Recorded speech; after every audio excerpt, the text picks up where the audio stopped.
जी कायरा साहब, अस्सलाम वालेकुम सर। जी वालेकुम अस्सलाम। जी कायरा साहब, कुछ इत्तेफाकी राय हो गया? वैसे कहा ही जा रहा था इत्तेफाकी राय हो चुका है, लेकिन पीपल्स पार्टी चाह रही थी आईनी अदालत का क़याम हो, जेयूआई कह रही थी कि आईनी बेंच बनाया जाए। किस नुक्ते पर इत्तेफाक हो चुका है, खालिसतन इस नुक्ते पे? अब मेरे इल्म में तो अभी नहीं है जी, क्योंकि ये जो कल रात को मीटिंग हुई थी जी। उसका आउटकम अभी तक के सामने तो नहीं आया। लेकिन अगर सारे बड़े बैठे और आज भी वो इस बात पे मुत्तफिक हैं और हुकूमत कल सेनेट में ये तरमीम लॉन्च करने जा रही है, तो डेफिनेटली कुछ इत्तेफाक हुआ है, तो ऐसा हो रहा है। अगर इत्तेफाक ना हुआ होता तो ये तो काम नहीं हो सकता। सर आप सीनियर मेंबर हैं पाकिस्तान पीपल्स पार्टी के, वजीर इत्तलात भी मैं आप रहे हैं। मेंबर ऑफ द पार्लियामेंट नहीं हूँ सर खबर तो होगी ना? ये लाजिम नहीं होता कि मैं उसमें, क्योंकि मैं हूँ भी लाला मुसलमान, मैं उस कमेटी में था नहीं। अच्छा। मुख्तलिफ लोग मुख्तलिफ कमेटी में काम करते हैं। ठीक है, बिल्कुल बात दुरुस्त है। सर पीपल्स पार्टी को सूट क्या करता है? आईनी अदालत के बजाय आईनी बेंच बन जाए, कोई मसला तो नहीं उसमें? हमें सिर्फ एक चीज सूट करती है, इस मुल्क की बेहतरी का सामान। हमारी सूटेबिलिटी को छोड़िए, हमें अच्छा लगे बुरा लगे, वो काम होना चाहिए जो मुल्क के लिए बेहतर है। तो और हमारे ख्याल में बाकियों का ख्याल मुख्तलिफ हो सकता है। हमारे ख्याल में आईनी अदालत जिसका ख्वाब मोहतरमा बेनजीर भुट्टो शहीद ने देखा था, हमारी कमिटमेंट थी, और उस वक्त जमातें भी उस पर मुत्तफिक हुई थी, और इस मुल्क के वकला भी उसके साथ, बारें भी उसके साथ खड़ी हुई थी। लिहाजा हम तो उसके साथ हैं।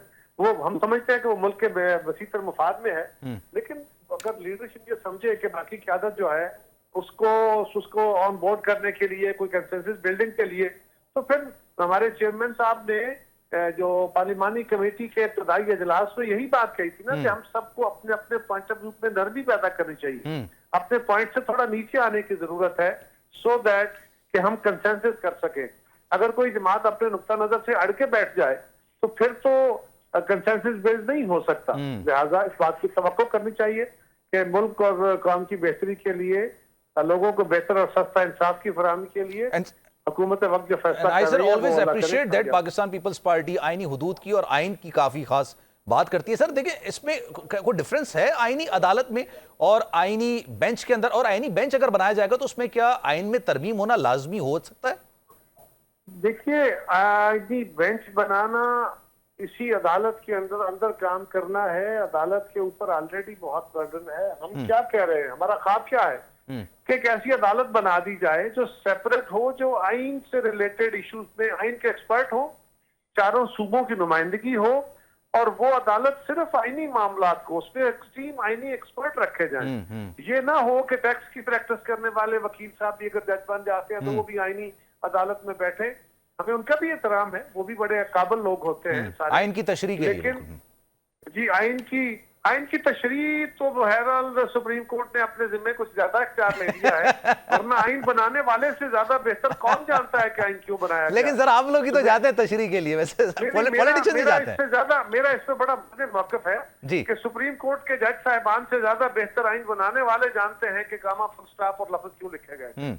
लिहाजा बहरहाल ये एक प्रैक्टिस हो रही है अभी। तो क्या सर इसके लिए ये बेहतर नहीं था कि जैसे आपने खुद कहा कि पॉलिटिशियंस ने आइन बनाया है, पार्लियामेंट आइन की मां होती है, जाहिर सी बात है आइन वहीं से निकल कर आता है, तो पार्लिमानी पार्टी होनी चाहिए जो कि आइन की तशरीह कर सके।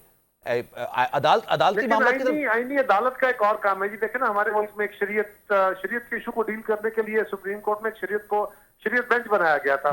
लेकिन उस शरीयत बेंच के बाद ये देखा गया कि शरीयत बेंच से काम नहीं चलता और एक सेपरेट अदालत की जरूरत है, और एक आईनी अदालत, एक शरई अदालत बना दी गई।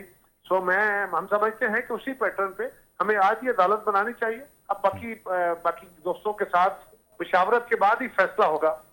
तो सर वैसे पीपल्स पार्टी क्या चाहती है? ये इस जो चीफ जस्टिस साहब की जो तैनाती होती है, ये पॉलिटिशियंस के हाथ में हो, पार्लियामेंटेरियंस के हाथ में हो, वजीर आजम के हाथ में हो, या अभी जो पैटर्न चल रहा है वो सही है, कोई इतना मसला नहीं है, सीनियरिटी की बुनियाद पर? दुनिया भर में बेस्ट प्रैक्टिस क्या है? दुनिया में कहीं ये नहीं है कि जज जजों को अपॉइंट करें, पर जज ही अपने लिए फैसला करें, वही अपनी तनख्वाहों और मराहत के फैसले करें। ये दुनिया में कहीं नहीं है। ये हमारे यहाँ आला अदलिया ने खुद अपने तौर पे बहुत सारी पावर्स अज्यूम कर ली है। वो 19वीं हमारे हमसाया मुल्क हिंदुस्तान में क्या होता है, वहां कैसे अपॉइंटमेंट्स होती है, वहां कैसे मराहत में इजाफे होते हैं। हमें कुछ तो अपने गिरदो नवाज से सीख लेना चाहिए, कुछ दुनिया से सीखना चाहिए। हम दुनिया में 162वें नंबर पे खड़े हैं जुडिशल हमारा जो रेपुटेशन है।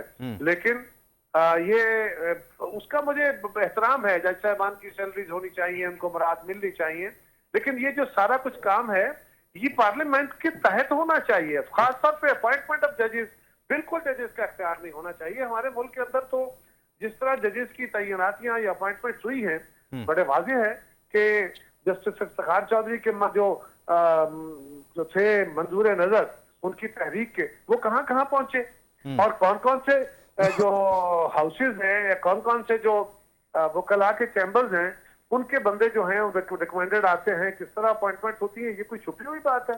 और फिर अदालत ने, सुप्रीम कोर्ट ने अपने लिए सीनियरिटी का लॉ बना लिया और हाई कोर्टों से सुप्रीम कोर्ट के जजेस की एलिवेशन का ये कानून नहीं है, हाई कोर्टों के अंदर ये कानून नहीं है। तो ये क्या डिस्पैरिटी है? किसी जो सुपीरियर जुडिशरी है उसके लिए कोई एक कानून बनाना चाहिए और वह कानून कानून इस मुल्क के तमाम पार्लिमान को बनाने चाहिए और किसी इदारे को नहीं।